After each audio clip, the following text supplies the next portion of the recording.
You know, no matter how much money you have in your life, a lot of money, not a lot of money, whatever it is, there's always going to be financial decisions that you have to make at some point.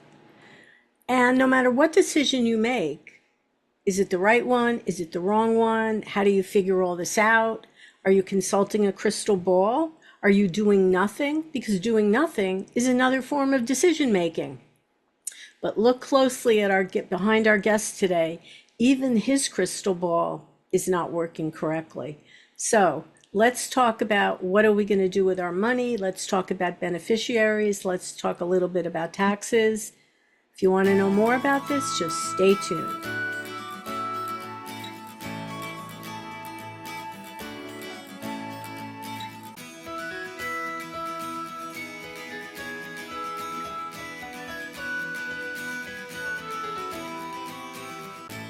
Hey, good morning, everyone, and welcome to Scan FYI.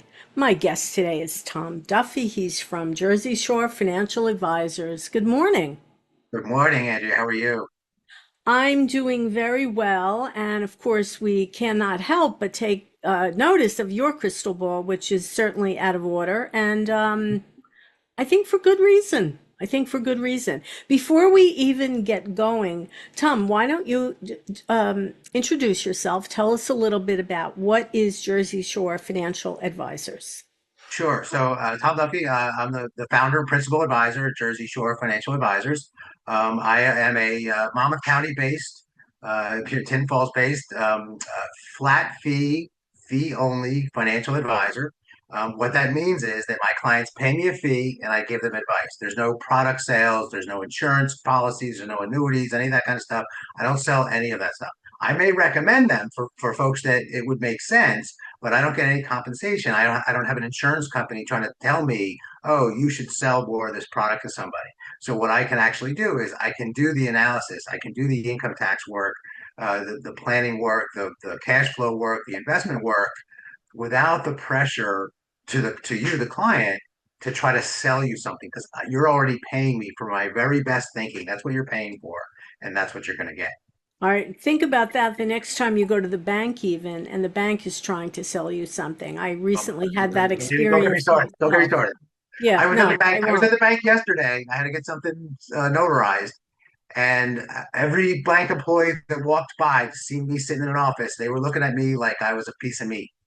Well, yeah, you're a customer, and Yep. that's what happens. They were wondering, So oh, I wonder what she's selling him, and I hate going there because and I know what's going on, and so yeah, that's a whole other conversation. another conversation. Well, of course, all of Tom's contact info, will be in our show notes today.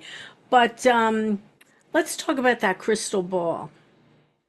Not the Sure. best way to make a decision, right? It really isn't, and I keep it in the office, and it's right here in front of me on my desk, and because folks have asked me, we'll be having a nice conversation about retirement or a travel plan or whatever it is that they want to do with their life when they grow up, and they'll say, well, what do you think the market's going to do? And I said, I don't know.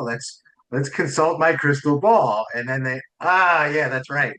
Nobody can predict the future. And so that's kind of why it's been always been a joke. And I had somebody one time say, he was getting conflicting information from supposed experts. And I said, I don't know. I said, their crystal ball might be bigger than mine, but it works the same way. They just don't work. And so, it's so important for folks that we come up with what our plan is and make sure that our plan has flexibility in it, right? Because the markets are going to do what they're going to do.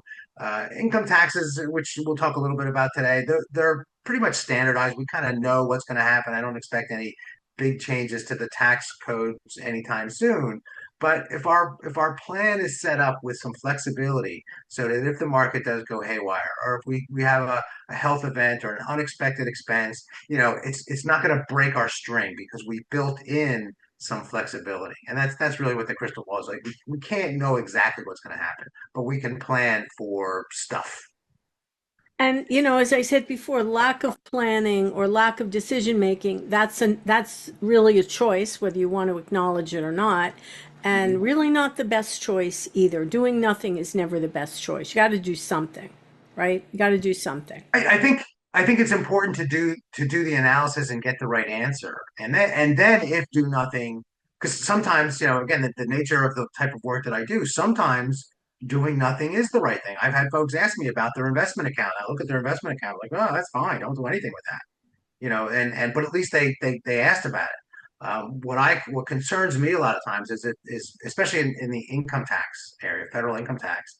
They just folks that are like, I don't understand how taxes work, so I'm just gonna cover my eyes, cover everything up, and I'm just gonna wait until the taxes get done in April next year, and whatever comes may come. And Hope for the that best. that can be a costly mistake. For instance, I spoke to someone not too long ago that their only income is Social Security, and so which puts them at the lowest tax bracket, and they're a single taxpayer, and they have not paid any income tax for years because they're at the lowest thing because we have this thing called the standard deduction. And so Yes. basically, and now she's going to be taking her required distributions from her IRA beginning next year. She's missed a couple of years where she could have been taking money out of the IRA tax free because she's in the lower income bracket. And had we had the conversation, I would have recommended either take it out and spend it, or take it, or take convert it over to a Roth IRA so that nobody will pay tax on it for the rest of your life and the next 10 years. But that ship has sailed. We can't go back in time and take money out, and because what's going to happen is as she ages and the way the required minimum distribution tables work, the closer we get to our expiration date, the more money that has to come out. And typically, the more money that comes out, the more money that's potentially subject to income tax. And so I want that IRA to be, believe it or not, as low as possible Yeah. prior to RMD date.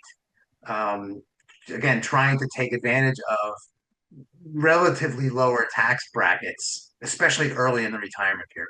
I know that's a lot. It is a lot. It is a lot. It is a lot, even when you know what you're thinking about. But let's get back into the IRA because one of the things that you wanted to talk about, and first, for anyone who does not know, Tom, kindly explain what is an IRA in case someone does not Sure. know. Good thought. I'm always I run Yeah. mouth runs first. Think first, speak later. So an IRA is an individual retirement account.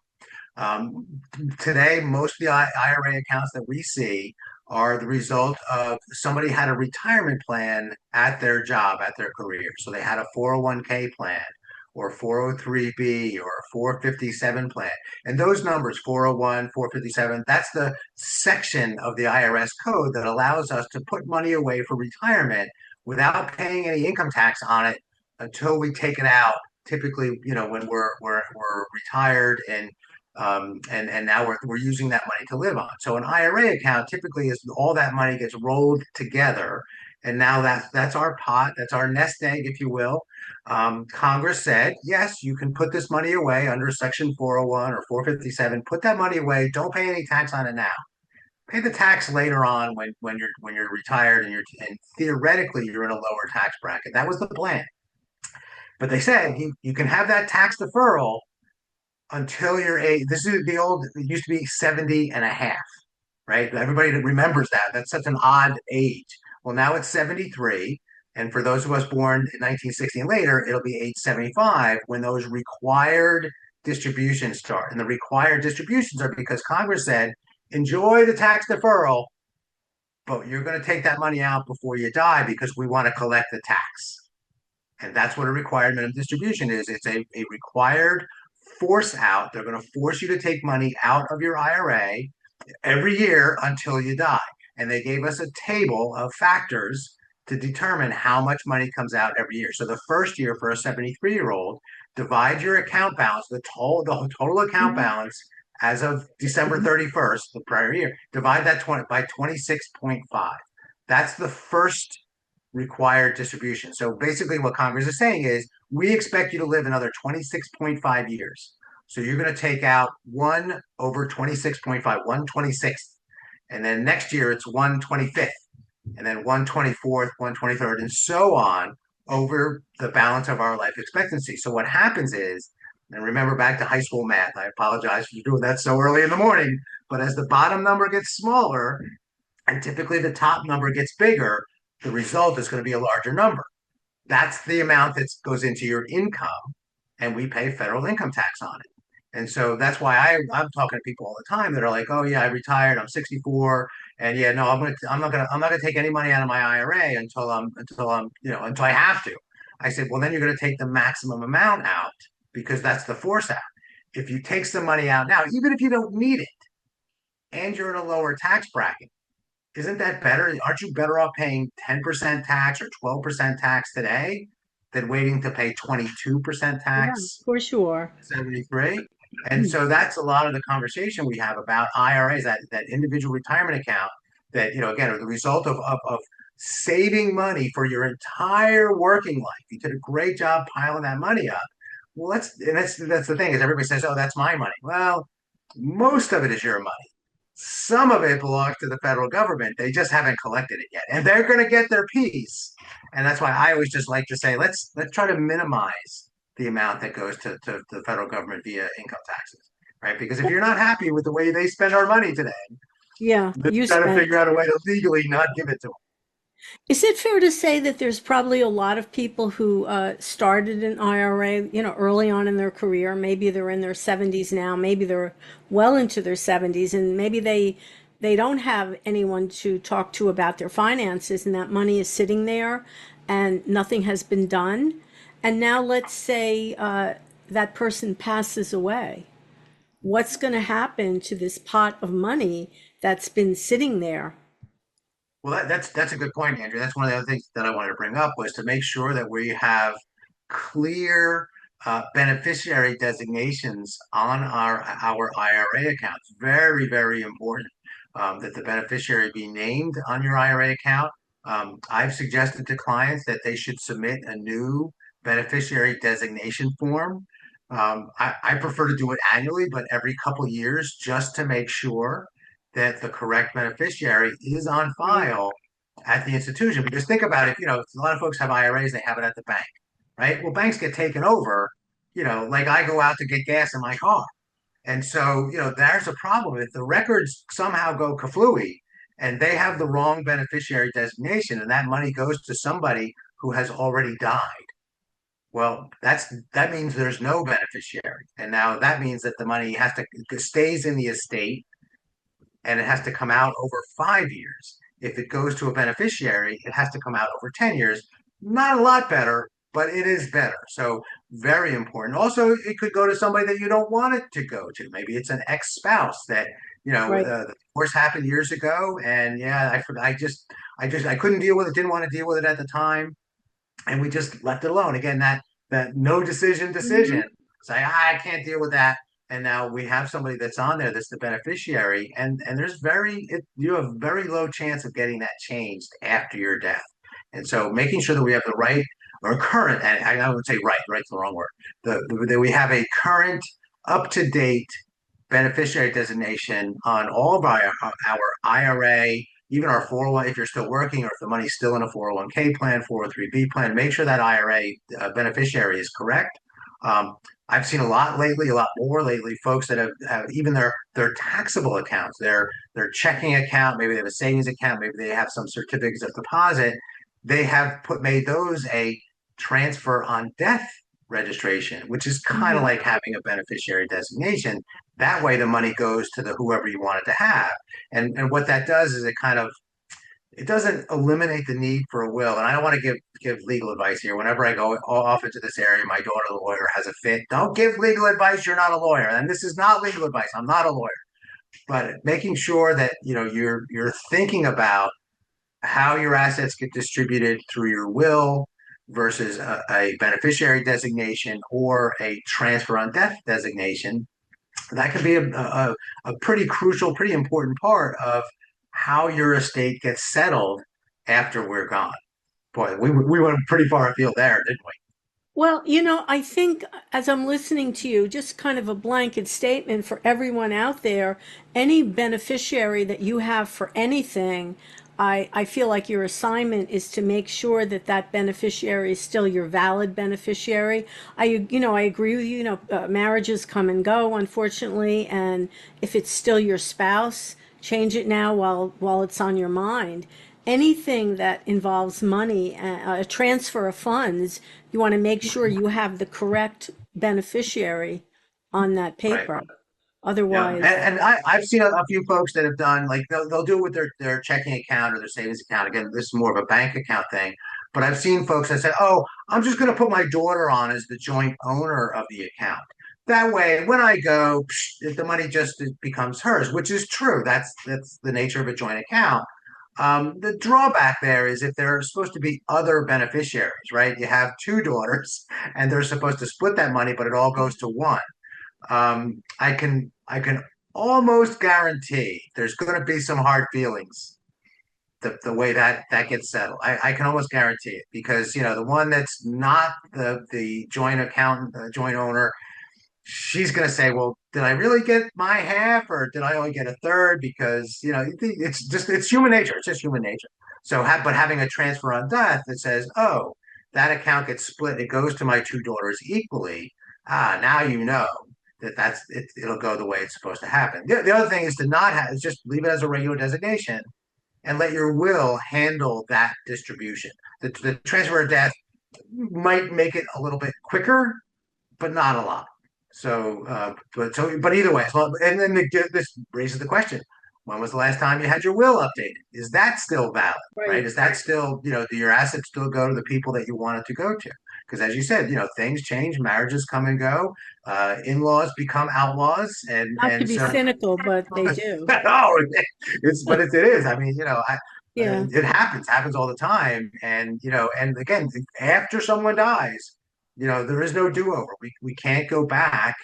Just like I can't look into the future with my crystal ball. I certainly can't. There's no time transporter to take us back to fix these little. They're clerical errors in reality.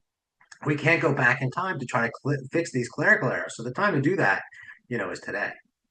This transfer on death form, is that something that you would get from your bank? Yeah, it's basically changing the registration of the account. So let's say I have a checking account and it's in the name Thomas Duffy, right? And I could say I want to change that to transfer the Thomas J. Duffy TOD transfer on death, and then I name who I want to transfer to. So that would be my wife and or my daughter or my girlfriend or whoever it is, Yeah. right? But that's what that transfer of death designation, that's what it does. It makes sure that those funds, if you want those funds earmarked to go somewhere specific, that's the way you would do it. Otherwise, if it just goes into your estate, whatever your will says will govern how that money is distributed.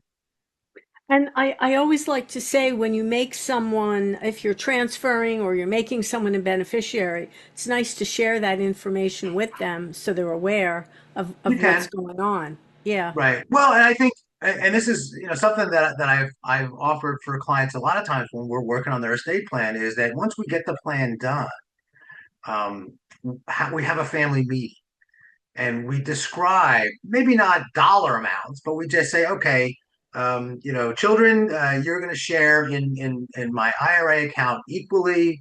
I have this checking account over here that also this is going to go to I left it in the estate. It's not transfer on death because I want there to be some liquidity to Mhm. pay the final bills, right? We got to pay for me the beer party after I'm gone, and maybe there's going to be a funeral party, and maybe there's another party to think that finally he's gone party. You never know.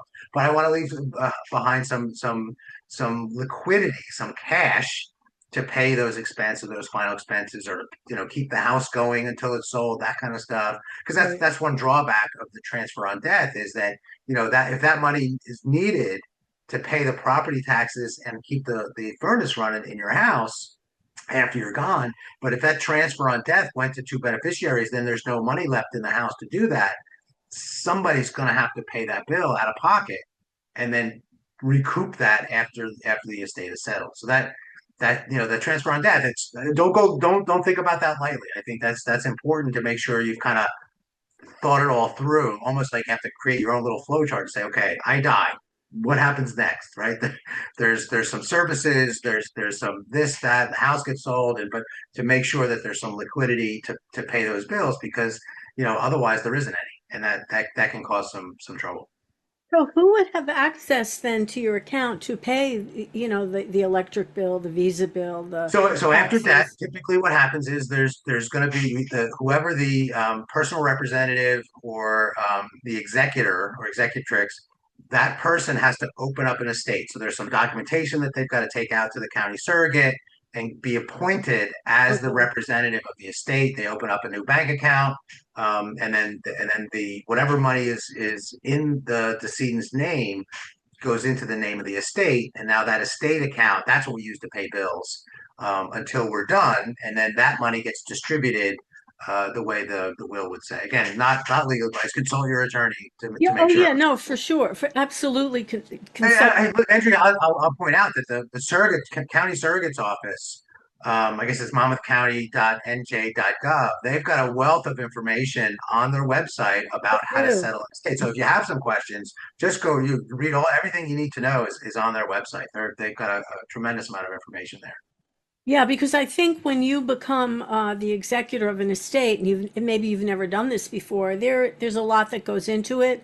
But yes, there is a tremendous amount of info, in the county offices to help you to do this correctly. But before you get to that point, listen to some of the things that, Tom has shared today about making sure your beneficiary is who you want to be your beneficiary.